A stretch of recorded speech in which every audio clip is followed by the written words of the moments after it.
So welcome to Impact on the Ground with Tiia. I'm the CEO of Tech for Good company and passionate about making a difference.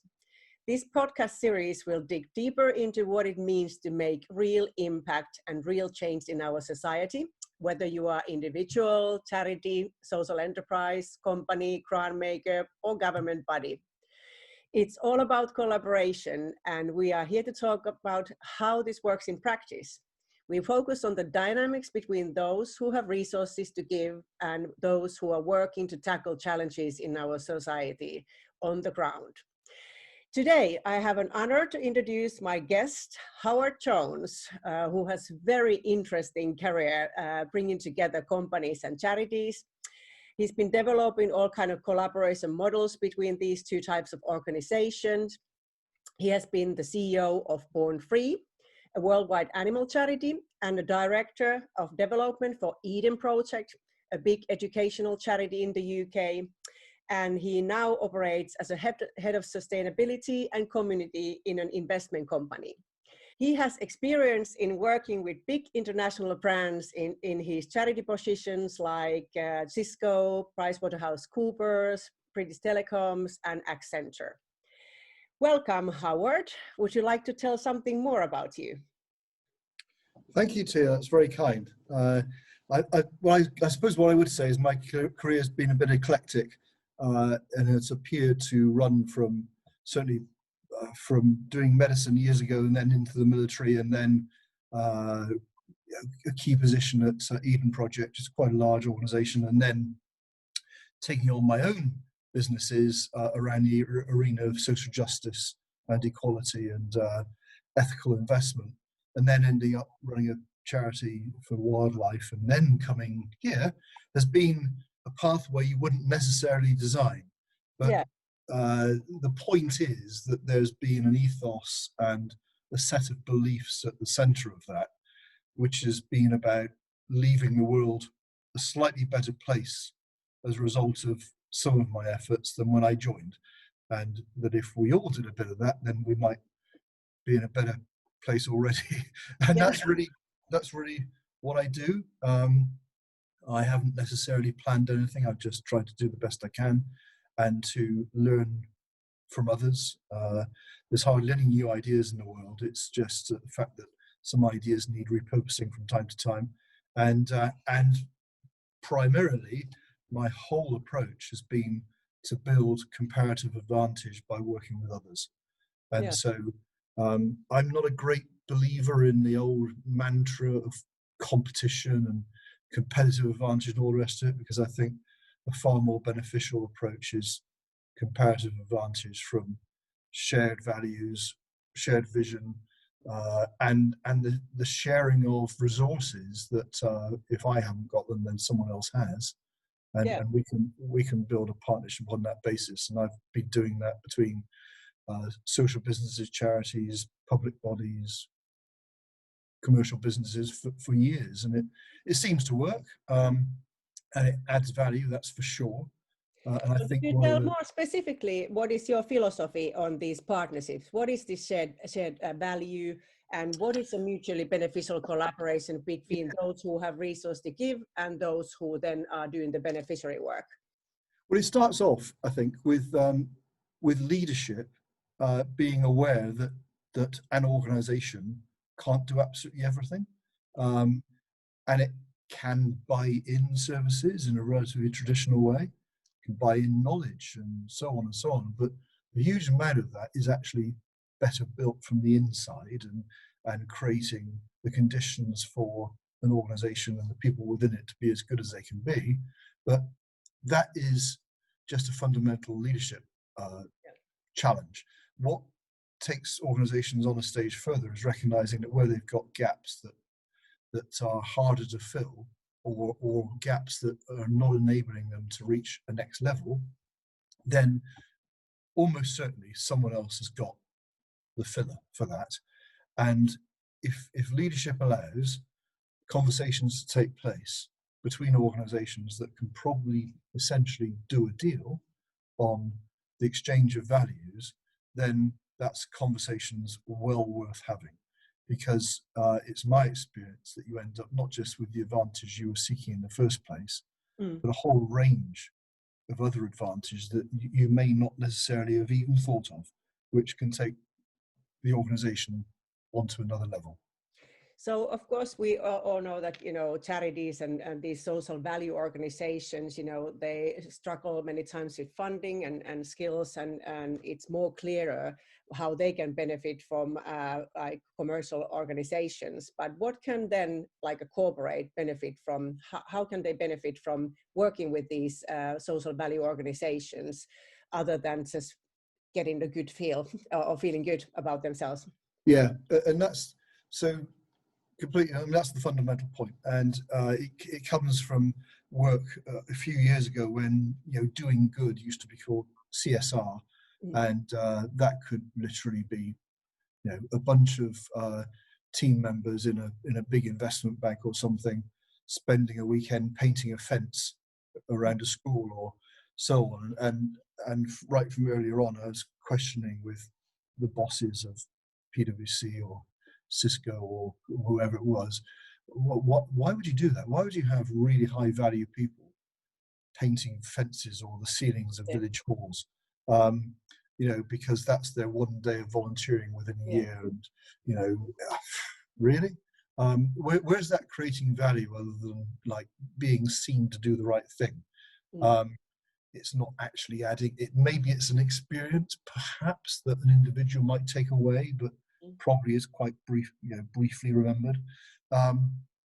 Isn't there a better way? And then we've gone into the world of ESG and so on, where maybe targets are being set, and there's some understanding of performance based against, you know, environmental, social governance targets, and so on and so on.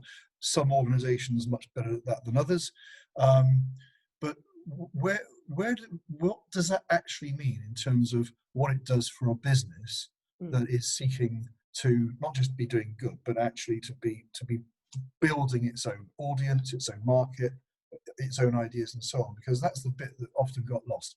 And my understanding of that developed really from quite a long time ago, from being in the military and in some very, very tough environments that you might imagine, where, you know, the military simply can't do all those things.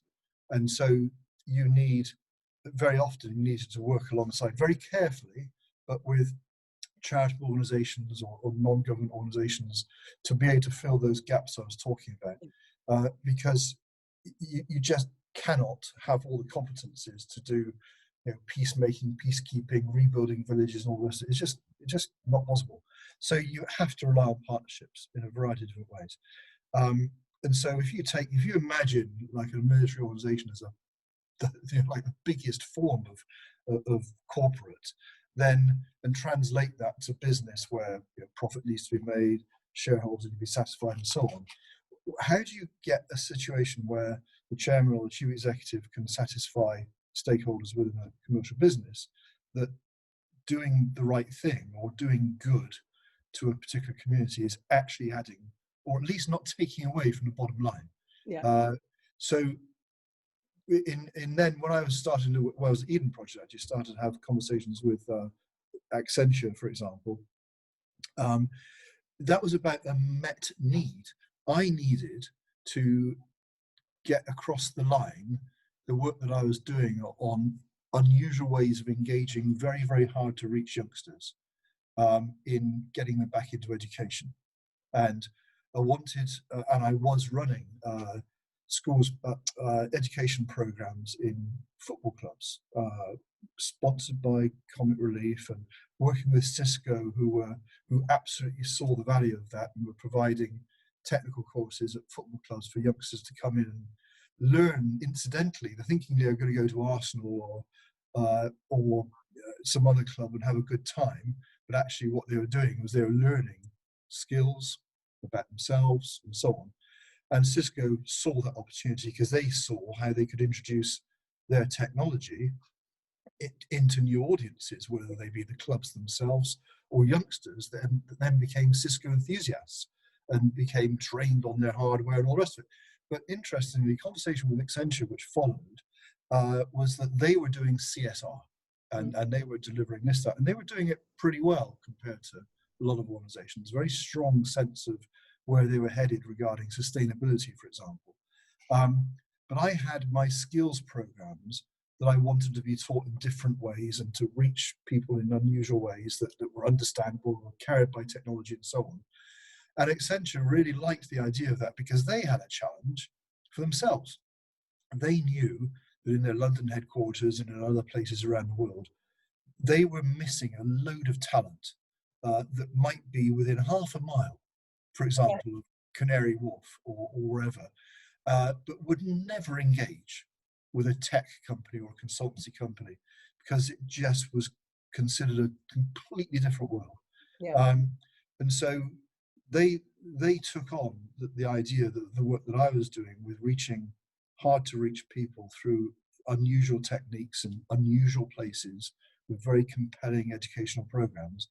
And I said, well, we can sponsor that and we'll brand it and we'll sponsor and support you with some of our specialists. And they did for a period of about 2 years. I could never have afforded it. I mean, really, I mean, the expense was far beyond the means of us at Eden Project. But for Accenture, they, as you can imagine, they ran the numbers and they could see that the benefit of them then getting that product themselves, and I was absolutely fine that was their product because I had benefited from that input, then they could then use that to reach the goals they wanted, which they would never have got. They wouldn't have got the ideas that came from Eden or from the programs we were doing and so on, but they could see how they could translate that and build a comparative advantage which enabled them to engage with youngsters, people who then could become very talented employees. So it's about talent. They were kind of considering this as a talent acquisition investment, and also then scaling it to other markets, not just around London. Yeah, absolutely. Yeah. The watchwords were always, and I think this started with Cisco and their stuff, it had to be scalable and it had to be replicable. Yeah. Because that's the way you really reach true value. And as long as, so from our perspective, you know, this rather unusual charity in Cornwall that was trying to change the world, we knew that we would never get our message across to a global audience unless we were working with global organizations. Yes. Yeah. And so we were pretty smart in getting our message into very big players indeed, helping in some ways to move those organizational cultures along. Yeah. And certainly influencing very senior people within those organizations to perhaps think slightly differently. And for us, that was a really, really big win because that was leverage that we could never dream of sitting in near a small town in Cornwall. Yeah. Well, when you have that kind of a very good concept and proven impact as a charity, you know, and obviously it would be good to scale that, so no other organization have to invent the wheel again, and the scaling probably should be in target and some kind of a goal. But what are hindering charities sometimes to grow or formulate these partnerships with corporates or companies? Yeah. Right, I think there's quite a number actually. I think that one of them is the concentration that charities have to put on constantly fundraising, and that's a vicious circle in itself because you get trapped in constantly needing to raise funds and not being able to use your imagination to essentially leverage funding in entirely different ways, and that's about recognizing, you know, labor, the proper use of time and ideas and so on, and having the bravery perhaps or just the means to reposition your effort. But then again, that has to be supported by the trustees. It has to be supported by senior people in the organization, in fact everyone with the organization, because then you get into the second area, which is about resistance to that idea as a starter, of the feeling that perhaps you're selling out to the commercial world, and that's something that you really shouldn't even be tempted into. because we're doing this, these are our values, and they're all only there to make money, and look at the damage they cause and so on. Some of that is true. And certainly the charities I've worked with, and as recently as Born Free, we needed to have a very strong filter regarding the organizations we would work with. But and I say this advisedly because it's not always correct. But back at Eden Project days, when we were engaging with quite a lot of commercial businesses, some very big, like for example oil and gas, we needed quite tough internal debates about would we or would we not engage with Shell. And in a small way we did, because the work they were doing, for example, in helping produce smokeless stoves in Nepal and Pakistan and so on, was changing lives. And so we thought that was a really good thing. And so we felt that it's better to be on the inside helping put things right than it is to be just chucking stones all the time. And I know that that's possibly an unwelcome way of putting it for some, but I'm just using a very black and white argument. And I know there's absolutely a good case for ensuring that you know who you're working with. And I think that some charities, some leadership of charities, certainly some trustees, don't have the capacity to think those things through, or don't have the time, maybe even the expertise or the experience to think those things through. And I think if charities needed support and guidance on those matters, that's one big area where that could be really, really helpful. Because I'll just reiterate it, so many organizations are just spending so much time working so hard just to stay alive. And others are very wary, too wary in many cases, of engaging with organizations who may well be very, very positive experiences for them. And my approach, and the approach of lots of organizations I've worked with, has been, well, I worked with De Beers, for example, an Anglo-American, and Consolidated Gold for a period of time down in South Africa, to see if we could do something about post-mining regeneration and the devastation of not environment only, but also of communities who have been involved in diamond mining and then just get forgotten when it's all over.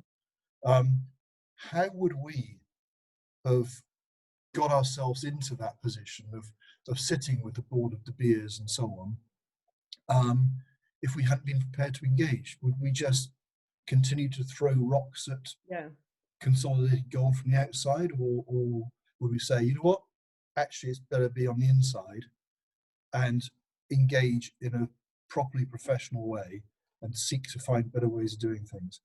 That's the way the world's going to change. It's working together and seeking those comparative advantages. So what do you think about the skills within charities and social enterprises? Obviously, they are not very same. Social enterprises are profit making, although they circulate the profits into their operations, back into operations. But do charities need to be more business minded in order to start building these mutually beneficial collaborations? Well, that's a really interesting way to put it, because something else which I mean, you're sort of hitting on all my own private little things that get me going, and one of them is, you tell me a charity that isn't a business. And that's what I've said constantly to people running everything from a very small village charity to whatever. So which bit of what you're doing doesn't constitute being a business? Even your staff tea fund, that's a business. There's money coming in, money going out, and so I believe maybe it's a perception thing, maybe it's just a personal belief thing, but I think one of the biggest things, and some charities are very good at this, obviously, but there is a general sense that charities are not in the business of business. And they absolutely are. And I think that there are sets of trustees who need to wake up to that point or move on, and to give their senior team, their senior people, the support to understand the charity as a business, Yeah. is a business that is delivering on its objects and in a particular way. Of course it is, but if you're not seeking to find ways of leveraging business advantage and comparative advantage and so on, then you're probably in the wrong job, because you're not going to be delivering against what the charity is setting out to do, or at least you're not going to be delivering as well as you could, because you haven't got the resources to do so. Yeah, So and also the statistics show, of course, that charities are businesses.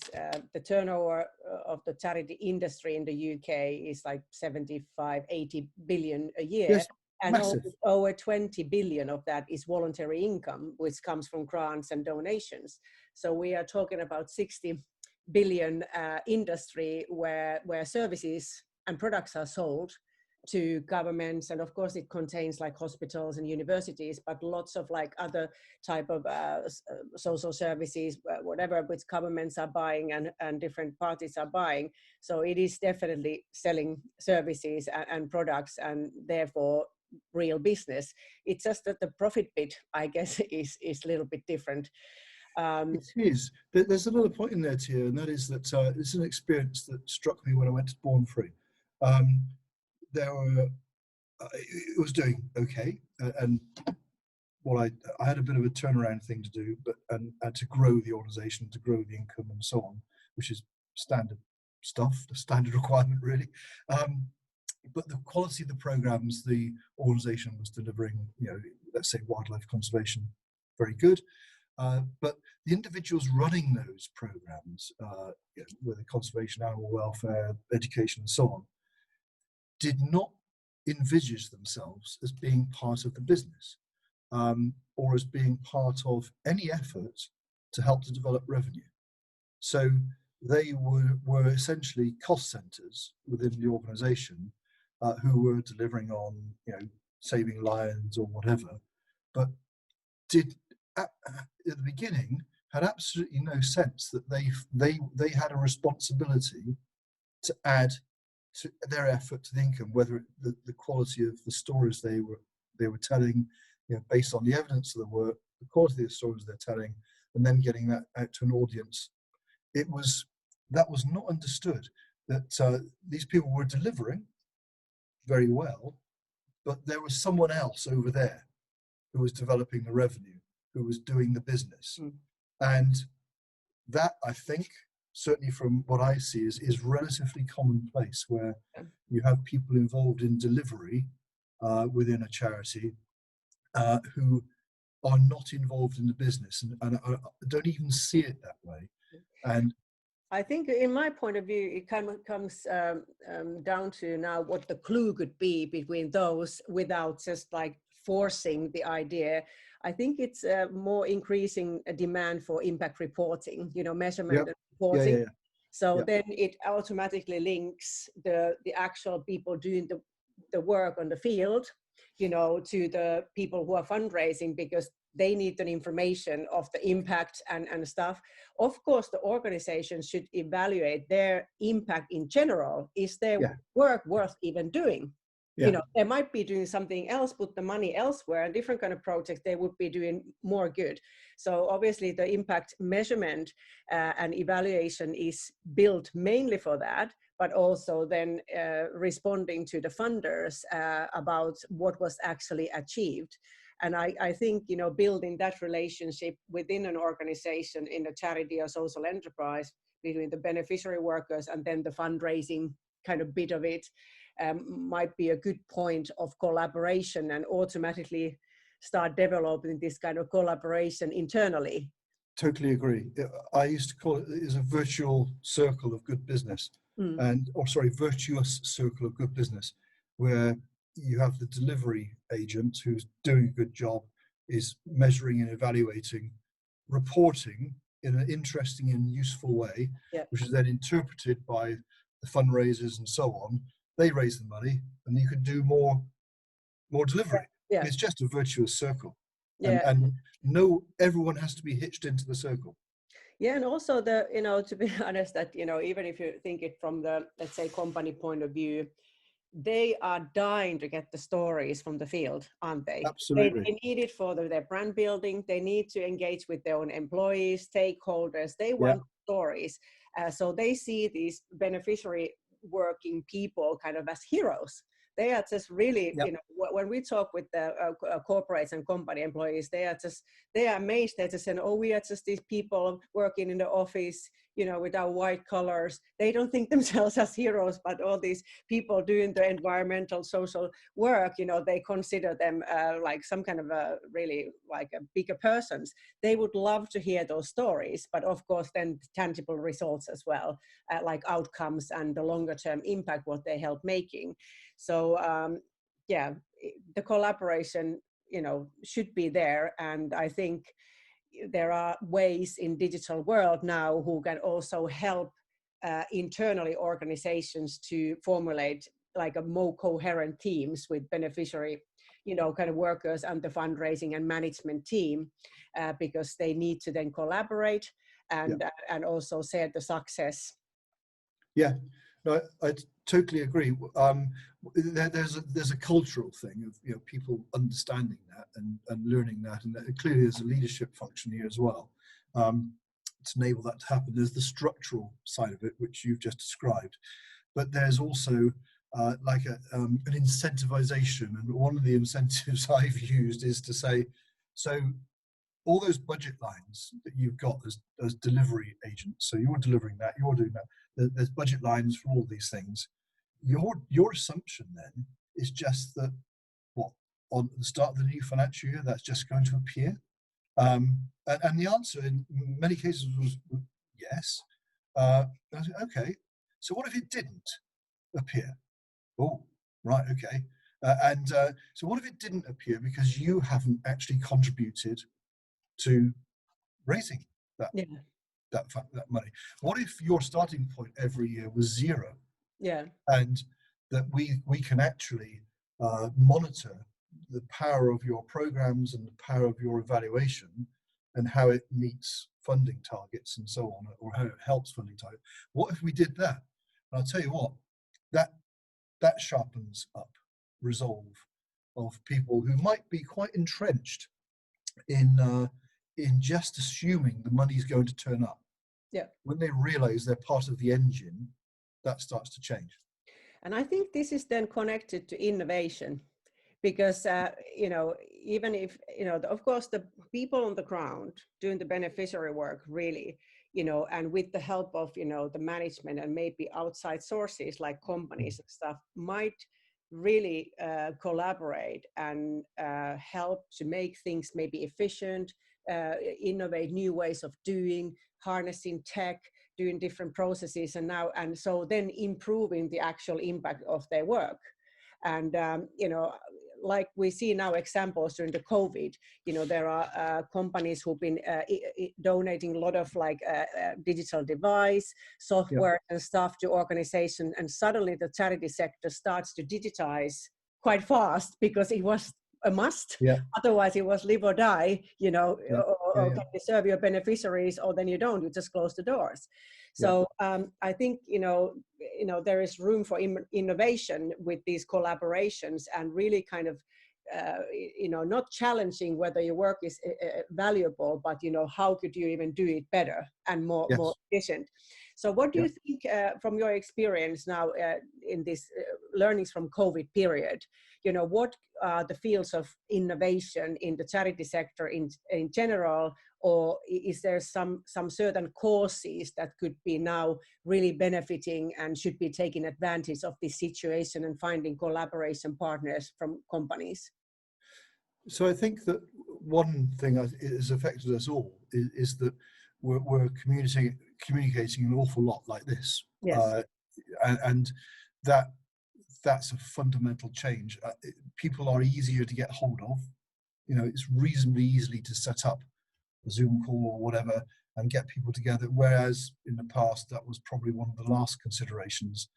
And so the ready ability to have conversations with supporters, with people who are elsewhere in the organization, whether globally or whatever, and also equally organizations like commercial organizations who want to work with you, or where you can find a partnership, that has just suddenly got so much easier, because there's a cultural bridge that has now been crossed, whereby this kind of meeting is entirely acceptable. And we don't have to wait 3 weeks to all get in the same place to have a meeting around a table. And so things can happen an awful lot more quickly, and ideas can be shared more quickly. And there's a way with this as well, where a charitable organisation can share its experiences, the people who are beneficiaries of it. Let's say it's a homeless charity or something like that. Then it's the easiest thing in the world to get those people online, and to have people who are service users within a homeless charity be part of the conversation, and very easily part of the conversation, because you can be on a screen and you can tell your story you can directly. be on the street with the screen. No, totally. There's an immediacy and an ease to this, which completely transforms accessibility to across any organization. It really doesn't matter who it is, and it doesn't matter where that person is. That's a bridge that is being crossed, and that makes things fundamentally more easy for charities, for example, to get their message across, and to get the message across to people with people that would otherwise have been very hard to reach. And that's changed. And I think also, if you talk about other types of charitable organizations, let's say charities working in the environment and so on, where the subject matter is entirely different, equally, whereas before it might have taken 4 or 6 months to have organized getting a film made or something to show I don't know, rainforest destruction or some kind of piece of work you're doing with a farming group or something, you just stick it on Zoom now, and you say, let's do a mobile phone call with somebody or other, and you could do it live, but it's just completely different.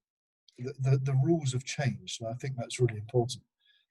It's all about like using these digital tools and just like being online, I would say. And as our organization as well, we use a lot of just like different kind of very low price software, whether it's video tools, whether it's communication tools, project management tools, and they are so cheap to use nowadays that it makes everything so much more efficient. And also, even if you're not very tech savvy, you can just suddenly create quite nice videos, just like in a couple of hours, and you don't have to necessarily hire a high quality videographer or so on. Of course, they serve their purpose for certain instances, but in order to start formulating collaboration and pitching to others, that kind of a, not that high level quality, but digital communication and being available and being agile in the conversations, I think, that might be a good point here, that, people don't have in the attention span then to continue the discussions for months and months. People can solve now problems and collaboration opportunities quite quickly, because like you said, that is okay, let's do another call in 2 days time. Okay, we provide you this, let's do this. So I guess, at least from the charity perspective, I think it means a little bit of cultural change, working with charities now 4.5 years full time. Sometimes the pace that charities operate is not that agile that maybe corporates expect. And that might hinder then the partnerships to formulate, because there is kind of seems to be like almost like a lack of interest or passion, and even though it's not the case. No. What do you say about that? Well, you're absolutely right. I agree. I don't think the passion or the interest is lacking. I think it's the wherewithal, the understanding, and just that little catalyst to get going. And I think, again, these technologies can be very useful, because those experiences and evidence of those experiences is so easily shared now by these means. And there's so much more that is acceptable now that wasn't acceptable 9 months ago. And it's in the. I remember did some work with a previous government, and the minister saying, I'm not actually going to read much, but if you send me a 2-minute or 90-second film, which is well made, then I'll watch that and I'll make a decision on that. You think, oh, right, okay. So, but that what he meant was something quite professionally done and all the rest of it. That was 4 years ago.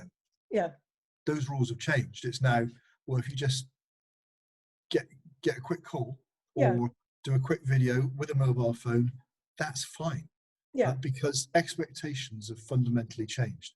And one of the, when you mentioned about project management software and so on, the easy availability of these things, you combine that with you're mashing up technologies like Zoom and like video and mobile and so on.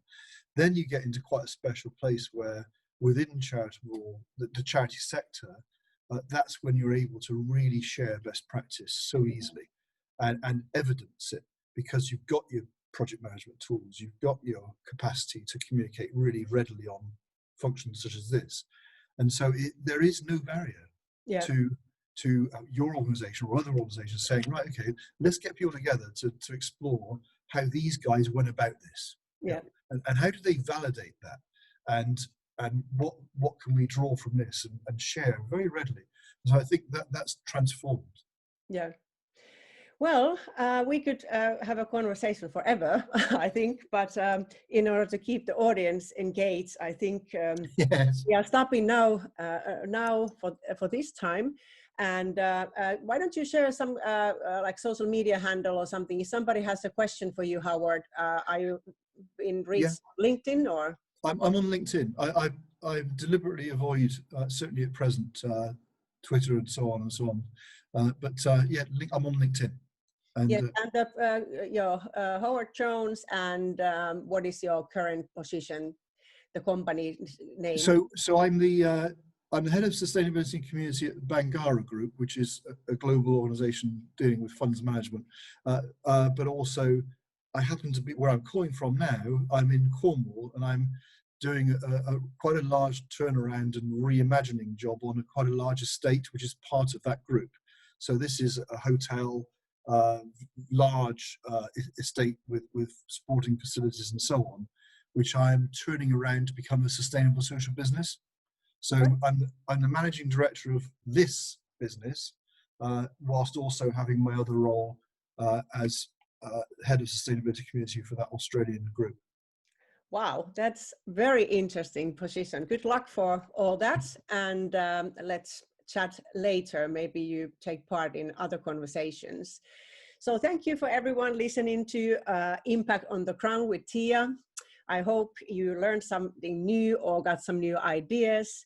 And if you are still unsure of something, you have a question, just go to whatimpact.com and send us a message and we'll get back to you. And we are very happy to take also suggestions of podcast topics and who you would like me to have a chat with. Have a nice day. Bye.